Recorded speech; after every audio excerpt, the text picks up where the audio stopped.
Thailand's APEC 2022 theme is Open, Connect, Balance, with sustainability as a key element. In an exclusive NBT World interview, Peter Debrine, Senior Project Officer for Sustainable Tourism at UNESCO Headquarters, explains how the nation is setting an example for achieving sustainability by being the first to implement the UNESCO Sustainable Travel Pledge nationwide. Hello, Peter, and thank you for agreeing to speak with me today. Hello, Sandy. It's really a pleasure to be with you. Great. So what is the UNESCO Sustainable Travel Pledge and what is the driving force behind it? UNESCO and the Expedia Group have come together to encourage travel businesses to publicly commit to sustainable practices through the Sustainable Travel Pledge. And the UNESCO Pledge really aims to promote sustainable travel, community resilience, and heritage conservation globally. Consumers are increasingly aware of the impact travel can have on local environments. And a recent survey from Expedia revealed that nearly 2 in 3 travelers are willing to pay more for their trip to be more sustainable. So this is very encouraging. It is very encouraging. So Thailand has been identified as the first country to implement this pledge nationwide. What exactly does that mean? Yeah, Thailand, we started in Thailand as a proof of concept, really. But it was really based on the local conditions. We were working very closely with the Tourism Authority of Thailand. And what we wanted to do was align with the goals of the Thai government. And this actually was the impetus to really focus on Thailand as a first start. The focus has really been primarily trying to reduce single-use plastics, because again, that was a goal that both UNESCO and the Tourism Authority in Thailand and Expedia share. Okay, and so the initiative actually goes hand in hand with the Biocircular Green or BCG economic model, doesn't it? Could you tell us about this? Yeah, absolutely. I think what we're really trying to do is really encourage the hotel companies to look at their businesses holistically. So from reducing energy waste and water to really looking at how they invest in those local communities. So again, the circular loop is what we're trying to promote, which is really much in line with that initiative. What kinds of establishments in Thailand are participating in this pledge and how many of them are there?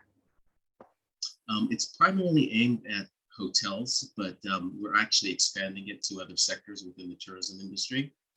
And so far to date, there's been over 600 hotels that have committed to real measures to become more sustainable in their business practices.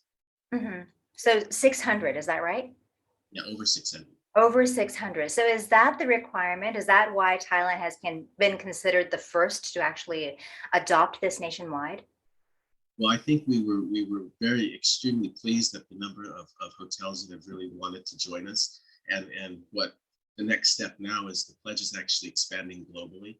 And what we're doing in Thailand is trying to encourage obviously more hotel properties to join us in this commitment and really pledge to promote those more sustainable practices beyond that 600. So we'd like to double it, triple it if we can.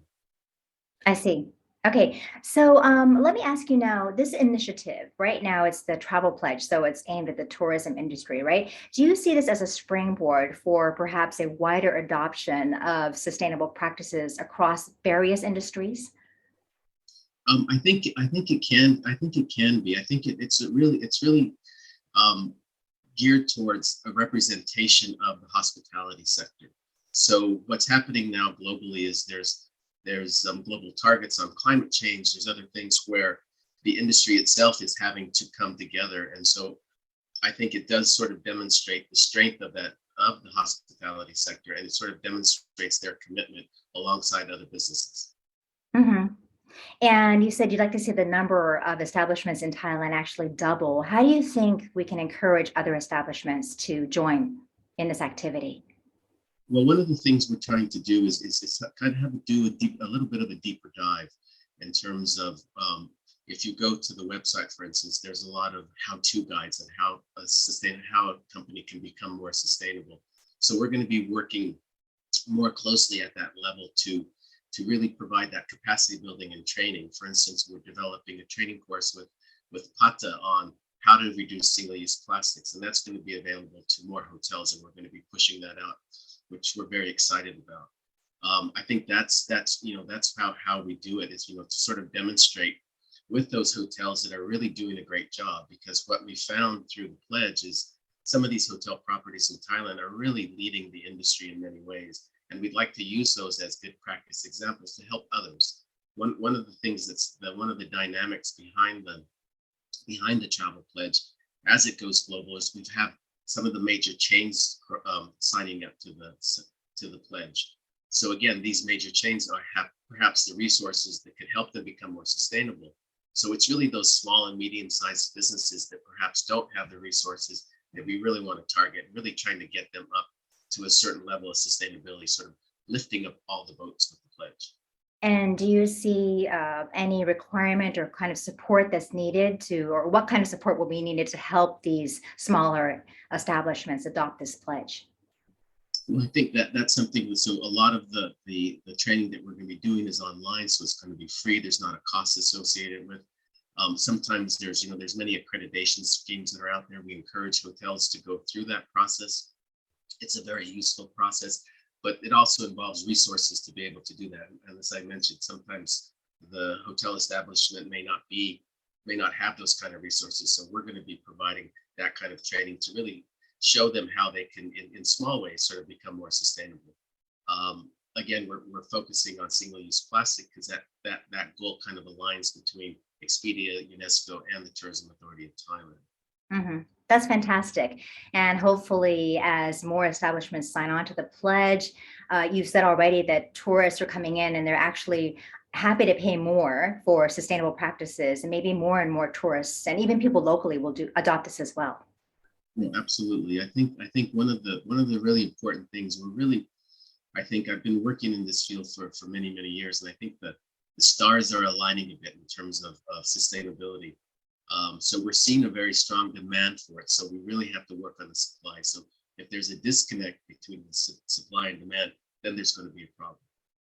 Okay. Well, it's been a pleasure speaking with you. Thank you so much for enlightening us today. Likewise, it's been a real pleasure. Thank you, Sandy. Thank you.